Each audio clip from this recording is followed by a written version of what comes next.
Hey, good morning, guys. Scott, Heritage Farms, Texas. Well, what are we up to today? Look at that group of heifers, man. They're like, hey, it's raining, the grass is turning green. And what are we doing? Remember one of my earlier videos on ryegrass? Well, we have been stockpiling. Look there, I got the CEO supervisor with me. And way in the distance, I got the A-team. I got both girls and my son-in-law, Chris.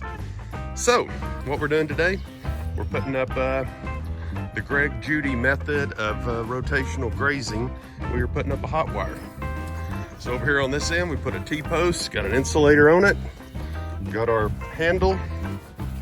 We come over here for this particular one, using the Gallagher S22. This thing's supposed to be able to cover up to 40 acres. Got a ground rod. We're then gonna put this wire, will connect like that, and then we're off to the races here. You can see they're pulling the wire. They should be pulling it tight as they go, but oh well, we'll figure that all out. So anyway, you can see we got some good green grass, not so much over there. We'll be letting them in here to eat. More details to come.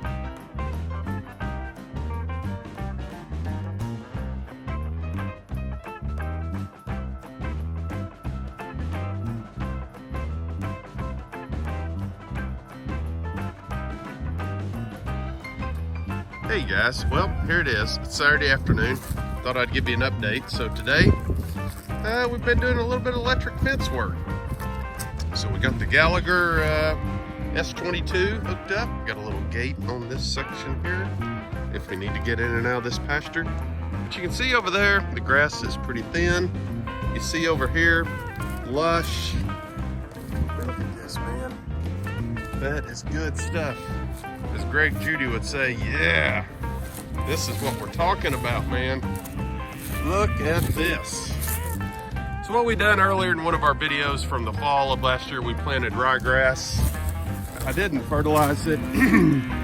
We had a lot of rain. So, as you can see, man, it came in pretty good though. So the cows, I turned them in here today, and they are just going bonkers, man. They are running around, bouncing, playing. They're eating. They are having the time of their life. All right, guys. Well, if you like what you see, hit the thumbs up. Leave us a comment. Hey, if you haven't checked out Greg Judy's channel, go check it out. That guy knows more about cattle than I ever will. Hey, thanks, guys. Hey, guys. It's Scott, Heritage Farms, Texas. Well, here we are. It is a cold April 3rd day, and we are doing our first weekly turn on rotational grazing. So we had them in that one pasture, and you can see these ladies are ready to go because look on this side, you've got tall grass. Over here, pretty much nothing. They have ate it down. So we're gonna turn the ladies loose, and you will see they love going to a new pasture and getting into some thicker grass. So we'll get this another week. The good news is all of this cold, wet weather is really keeping this ryegrass going. And I'm hoping I can get another couple of weeks on of rotations here, because this stuff will grow about 2 inches in a week. And if I can just keep rotating them, maybe we'll get a chance here to make it to spring or summer and won't lose too much condition on them, but we'll see. You know, they all have calves sucking on them.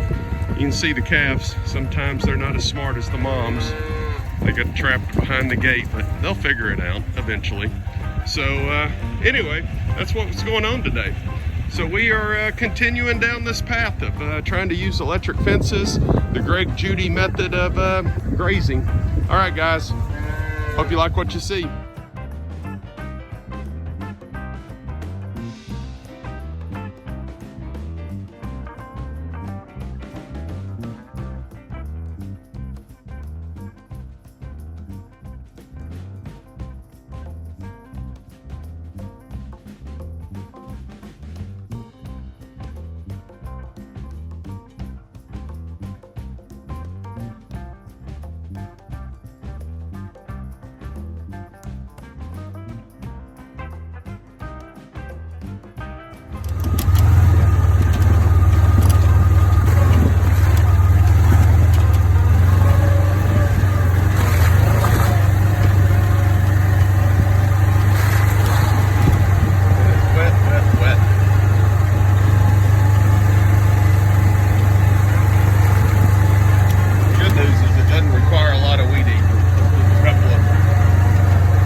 stretch of hot wire or electric fence, if you will. And what we're doing, we're taking this 40 acres and I'm carving out probably 15 acres of it or so. We've been feeding hay up in here, and I had to move them the other day because the neighbor's bull was in the next pasture. So I had to get them out of here, and you can see there's several partial hay bales. So what I've done, I came in here and just stringed up a fence, just giving them access basically to where these hay bales are. We'll put them in here, let them eat for a day or two. You'll see they have access to get back to water through there, and we'll see what happens. Let's go over and check out the Energizer.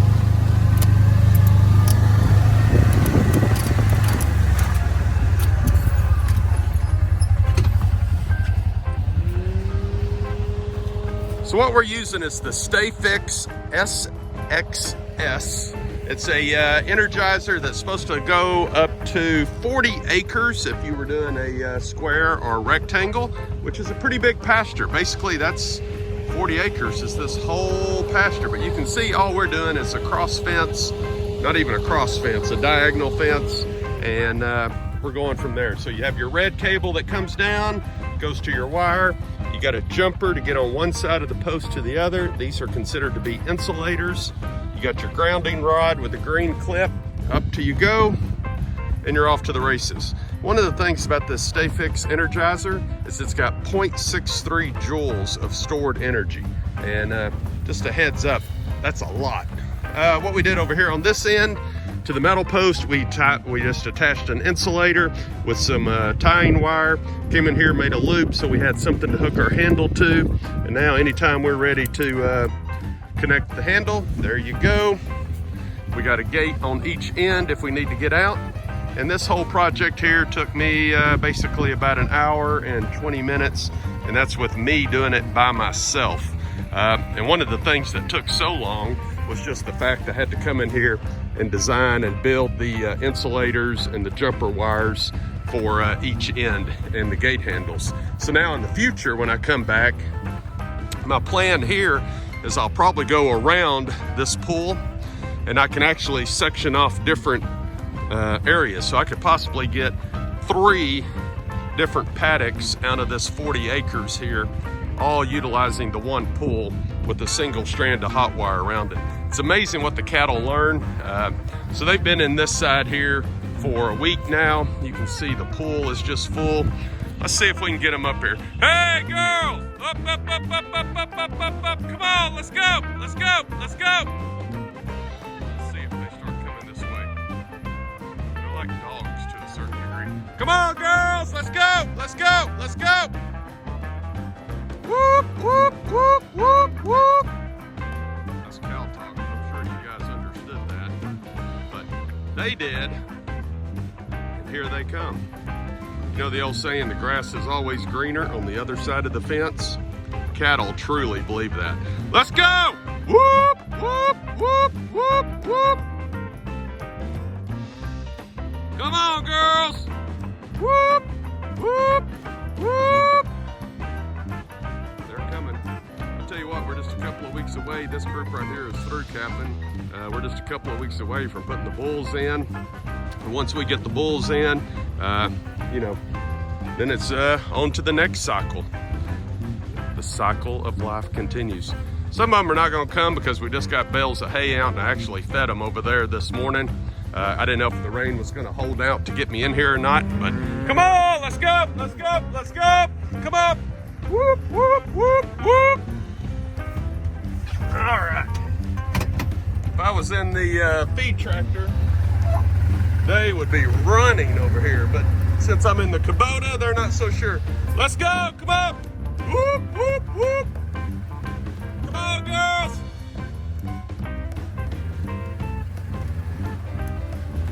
Oh yeah, here they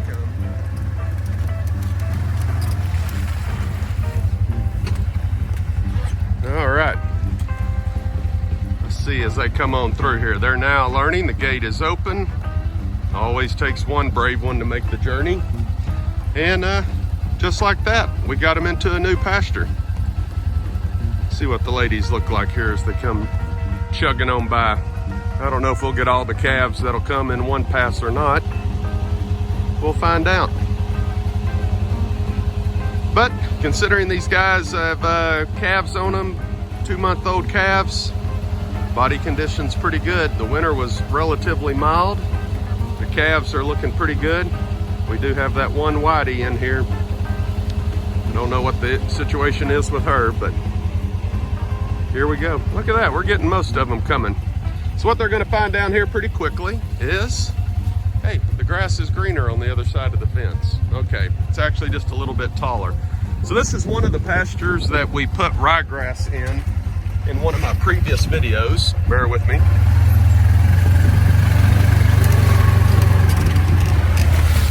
And so we had them in here for basically all winter. And they grazed on this ryegrass, and it really helped reduce my hay bill quite a bit. You can see over there was all the hay I anticipated feeding, and I actually ended up with about 50 bales left over, which is great.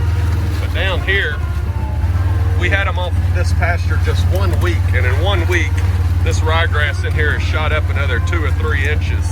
So I'm hoping if I leave them in here for a week, we can get, you know, some of these hay bales eaten down, and we'll see what happens. We will see what happens. But yeah, I'm hoping they can come in here, because as soon as the temperature gets up to about 75, 80 degrees, this ryegrass is going to quit growing. And when it does, you know, I need the ability to move them to a different pasture, but I don't want to waste any of the ryegrass, so I'm going to graze it pretty close to the ground until most of this is actually done. So, but hey, the herd's looking pretty good. I'm pretty happy. Good looking calves in here for sure. Well, most of them are coming.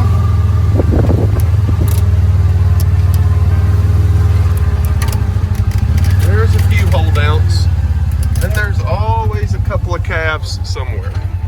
Pay no attention to the burn pile. That's got to be out of here soon. But all right, guys. Hey, if you like what you see, hit the thumbs up. We're trying to practice the Greg Judy method of rotational grazing, but where he does daily turns with mob cattle, I mean like 300 head, we're doing it on a much smaller scale, but on a weekly basis, and trying to manage what little resources we have. Thanks, guys.